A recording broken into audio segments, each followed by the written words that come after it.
I still remember the exact moment she lowered her eyes and whispered those words. The restaurant around us was alive with laughter, clinking glasses, and soft music, but suddenly all of it seemed to disappear. It felt as if the entire world had gone silent. Her fingers tightened around the edge of her coffee cup. Her voice trembled. She looked at me and quietly said, "I'm not what you expected." And somehow, in that single sentence, I could hear years of pain hiding behind it. Before we begin, if you believe in kindness, second chances, and seeing the beauty in people beyond appearances, please take a moment to like this video, leave a comment, share it with someone who needs a little hope today, and subscribe to the channel for more emotional stories. I had met Emma online 3 weeks earlier. It wasn't one of those dramatic love-at-first message stories. In fact, our first conversation was surprisingly ordinary. She commented on a photograph I had posted of an old bookstore. I replied. She answered back. And somehow, those small exchanges became daily conversations. Then those conversations became phone calls. Then late-night talks that stretched far beyond midnight. What surprised me most wasn't how beautiful she looked in her profile pictures. It was how easy she was to talk to. She was funny without trying to be. Kind without pretending. Thoughtful in ways that felt rare. When I had stressful days at work, she somehow knew exactly what to say. When she talked about life, there was a depth to her words that made me want to listen. But there was something unusual. Every time I suggested meeting in person, she hesitated. Not completely. Just enough to notice. She would change the subject. Laugh it off. Suggest another phone call instead. At first, I assumed she was shy. Then I wondered if she simply wasn't interested. But her actions always said otherwise. She remembered every detail I told her. She checked on me when I was sick. She sent encouraging messages before important meetings. She cared. That much was obvious. Finally, after weeks of talking, she agreed to meet. I remember feeling excited in a way I hadn't felt for years. The truth is, dating hadn't been easy for me. After a painful breakup years earlier, I had built walls around my heart. Life became routine. Work. Sleep. Repeat. Then Emma appeared unexpectedly and made life feel brighter. The night of our first date arrived. I got there early. 15 minutes early, actually. I sat near the window and kept glancing toward the entrance. Every time the door opened, my heart jumped. Then she walked in. And for a brief moment, I understood why she had been afraid to meet. Her profile pictures had been old. Very old. The woman walking toward me looked different. Not slightly different. Noticeably different. One side of her face carried visible scars. Her left hand showed signs of severe burns. The confident smile from the photographs was gone, replaced by visible nervousness. The moment she saw recognition in my eyes, her shoulders sank slightly. As if she had expected disappointment. As if she had rehearsed this moment countless times. Yet despite everything, she was still beautiful. Not because of perfect features. Not because of flawless skin. But because she was Emma. The same woman who had spent hours making me laugh. The same woman who had comforted me during difficult days. The same person who had slowly become important to me. We sat down. For the first 20 minutes, conversation felt awkward. Not because of her appearance. Because I could sense how frightened she was. Every smile seemed forced. Every laugh sounded uncertain. She wasn't worried about whether I liked her. She was preparing herself for rejection. Then, finally, after a long silence, she whispered those words. "I'm not what you expected." The pain in her voice was impossible to ignore. I looked at her carefully. For the first time, I noticed something deeper than the scars. I noticed exhaustion. The exhaustion of someone who had spent years apologizing for things beyond her control. The exhaustion of someone who expected disappointment from everyone she met. The exhaustion of carrying invisible wounds that never truly healed. And suddenly, I realized this wasn't just about tonight. This was about every stare she had endured. Every cruel comment. Every person who had walked away after seeing her scars. Every opportunity lost. Every moment she had felt less worthy than everyone else. The room felt impossibly quiet. Then I gave her the only answer that felt true.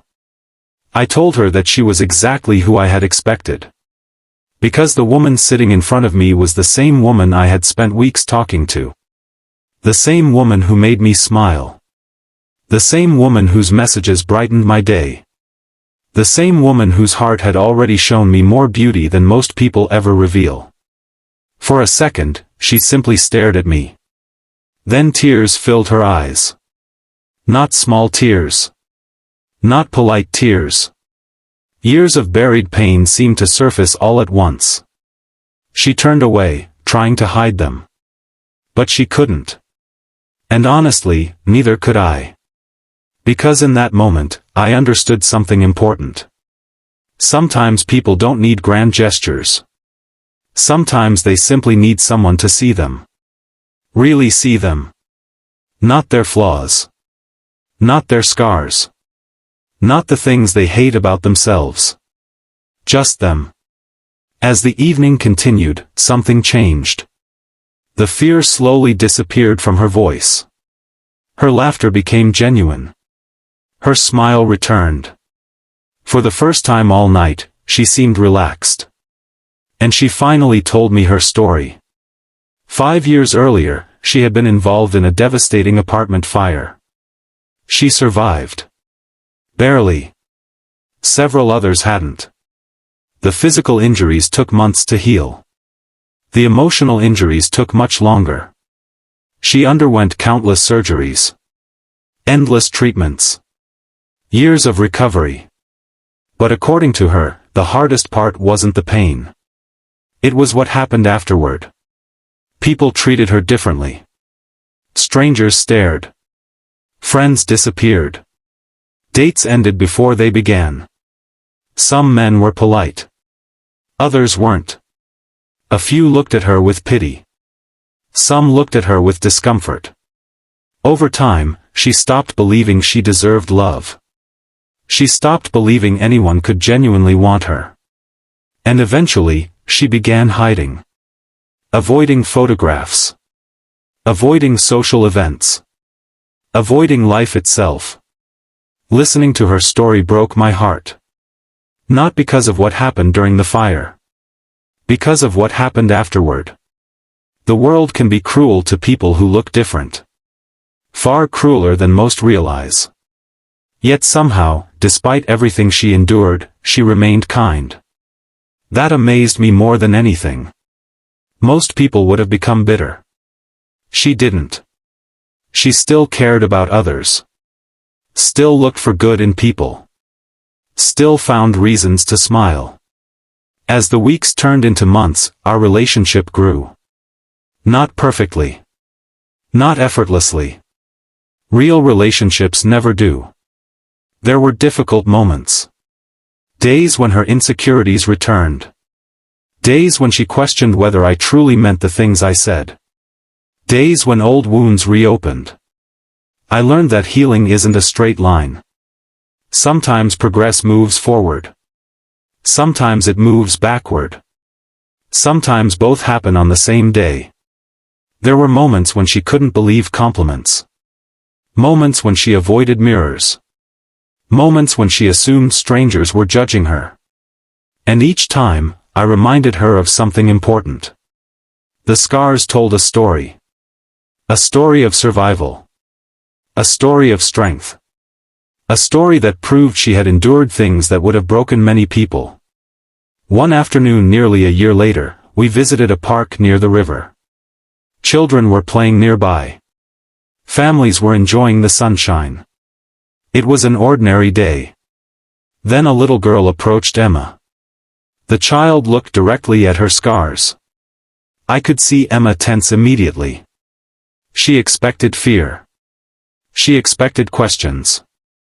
Instead, the little girl smiled and asked if she wanted to help build a sandcastle. That was all. No judgment. No hesitation. No discomfort. Just an invitation. Emma knelt beside her and spent the next hour building the most elaborate sandcastle imaginable. The child's mother eventually came over and apologized. But Emma simply smiled. Because for once, someone had seen her exactly as she wished to be seen. Not as a scarred woman. Not as a survivor. Just as a person. That evening, she cried again. But these tears were different. These were tears of healing. Years later, I still think about our first date. Not because it was perfect. Not because it was romantic. But because it revealed something profound. Every person you meet is fighting battles you cannot see. Every smile hides a story. Every scar, whether visible or invisible, carries a history. And sometimes the greatest gift you can offer another human being is acceptance. Pure acceptance. Nothing more. Nothing less. If this story is touching your heart so far, please take a moment to like the video, subscribe to the channel, and share your thoughts in the comments. Stories like this remind us that compassion can change someone's entire life. And before we reach the ending, I have a special request. Comment below, everyone deserves to be seen. Because they do.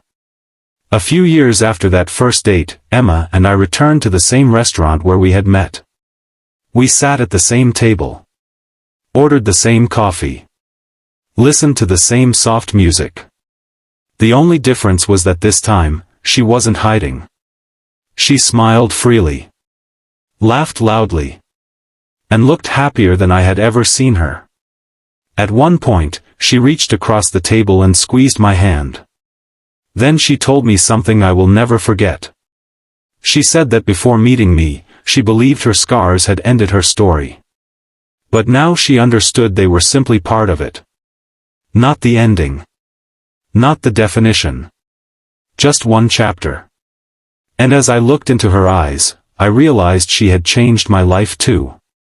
Because she taught me that beauty is never found in perfection. It's found in courage. In resilience. In kindness. In the decision to keep loving the world even after it has hurt you. The truth is, she wasn't less than what I expected. She was more. Far more. And sometimes the people who fear they are hardest to love become the people who teach us the deepest meaning of love itself. That night, as we left the restaurant hand in hand, I thought back to the frightened woman who had whispered, "I'm not what you expected." If only she could have seen herself through my eyes. Because what I saw wasn't damage. What I saw wasn't loss. What I saw wasn't tragedy. I saw strength. I saw grace. I saw hope. And I saw the woman I would choose again and again, every single day. That is why some answers can bring tears. Not because they are extraordinary. But because they finally tell someone the truth they have needed to hear for years. And sometimes, that truth changes everything. I hope this version fits your YouTube storytelling style with a strong hook, emotional pacing, 2 engagement CTAs, and a special comment request before the ending.